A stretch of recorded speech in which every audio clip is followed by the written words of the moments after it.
Thank you. Senator Lankford. Thank you. Secretary Nielsen, would you pass on a thank you from this committee to the law enforcement folks that you work with? They have an incredibly difficult job, and they literally put their lives on the line every single day to be able to protect the United States and our neighbors. And we very much appreciate the work that you're doing and the work that they're doing all the time. I'd also like to thank you for the very hard work y'all have done on election security. Y'all have done a lot in the past year working on election security issues and trying to get to a better place than what we were in 2016. Both clearances and getting security clearances for state leaders, working in coordination, helping people to think through the what-ifs, and trying to be able to have that ongoing dialogue that's much needed. So I appreciate that very much, and if you can pass that on to your team as well, because they've done a lot of work on that. Let me ask some specific appropriation questions. One of them is about the dollars that were given for 2018 for wall construction, the wall system. Can you give us a progress report of what's happening? And I have a ton of questions to be able to go through. So if you can give me just a brief update on what's happening on that wall construction, the wall system for 2018. Sure. So what we're doing right now, as you know, is building a 30-foot new bollard-style wall in Calexico. We are then moving to Santa Teresa. After that, we will move to RGV. So we have, as you know, about 654 existing miles now, and we're, 980 we're looking at, but over the next 3 years, we'd get to that 200. So we're moving forward as expeditiously as we can. As you know, it's a complicated process with the land acquisition and working with state and locals. We work very closely with the governors, the ranchers, and others who are along the border, own the property, to understand where and when we need the wall. Okay, but that's moving expeditiously at this point. Yes, sir. Great. So $276 million has been requested for Calexico to finish up that port of entry as well.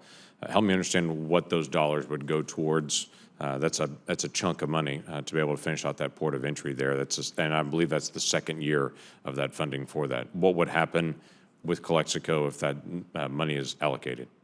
If the money is allocated, we build out the rest of the wall system. So it's not just that infrastructure and impedance, but it's also the surveillance. It's also looking at how to connect it to the nearest port of entry. It's some of the technology. It's the integrated towers. And it's the training of personnel and additional personnel who would then be needed to work at that location. So Calexico itself is a border crossing port of entry. Give me a ballpark, not just for that facility, but for all of our southern border, the number of legal crossings that happen a day or a year, whichever one you want to do there. It's $360 million a year that DHS encounters, and that's northern and southern border, but of course it's mostly southern. Mostly southern. So easily estimate 500,000, one way, 500,000 people cross from Mexico into the United States every day. Yes, San Ysidro, which has been in the news a lot lately, as you know, we process 100,000 people a day in San Ysidro. It is always interesting to me the number of times I get into a conversation with people and they talk about the only way to get into the country is illegally crossing into the country, that's the only route, when we have 500,000 people a day legally crossing into the United States. Yes, sir. Working through the process the right way. So it's not as if the only way to be able to cross our southern border is to illegally cross that border.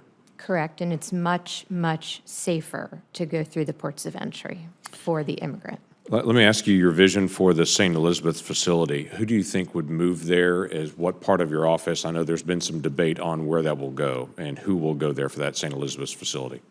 St. Elizabeth has been a bit of a difficult construction project. We were very much restricted in how we can build. As you know, we had to build within a building, if you will, to observe the historic requirements that DC laid out. And so what that means is we're constantly rejiggering who can go there at what time, because we're trying to get people there as quickly as possible. So the Coast Guard is there. The headquarters elements, unfortunately, are now not slated to go there until about March 2019. But we continue to work with GSA to move forward as quickly as we can. Okay. Do you anticipate FEMA moves there? FEMA is still slated to move there, yes, sir. Now, Okay. that could change, and we would definitely let you know if that's the case. Let me run through a couple of quick things as well. I visited with folks from the Coast Guard and Customs and Border Patrol about the steps that they have to go through in the process of interdicting drugs on the water. They have the same steps, but a very different process. Customs and Border Patrol can move very rapidly through those steps. Coast Guard may take 30 to 40 minutes to be able to move through the exact same steps. If you wouldn't mind, take a look at that and try to figure out why Customs and Border Patrol can move much faster than Coast Guard can. It makes it very, very difficult for them and is also a large cost savings if we can actually make those two consistent on it. I know that there is, from the omnibus bill, there was a decision that was requested of you on H-2B visas. You were given additional authority to be able to increase those numbers. We're still waiting for that process to work through that. And one last quick question from you. Are there asylum laws in Costa Rica and Belize and Ecuador and Brazil and other countries? Because there's a lot of talk about people from Central America coming to the United States. It's my understanding Costa Rica is a very peaceful country as well. Belize is a very peaceful country. What's the belief of why they would come here rather than there for asylum? What I can say is we encourage anybody who is in fear for their life to go to the first safe country that they enter. That is the international approach, the G7 approach, the Five Eyes approach, the UNHCR approach. So we continue to encourage those to do it under our laws. The only way that we can stop people is if we have safe third agreements with other countries. We are working towards those. We'll have one with Canada. Thank you. Thank you.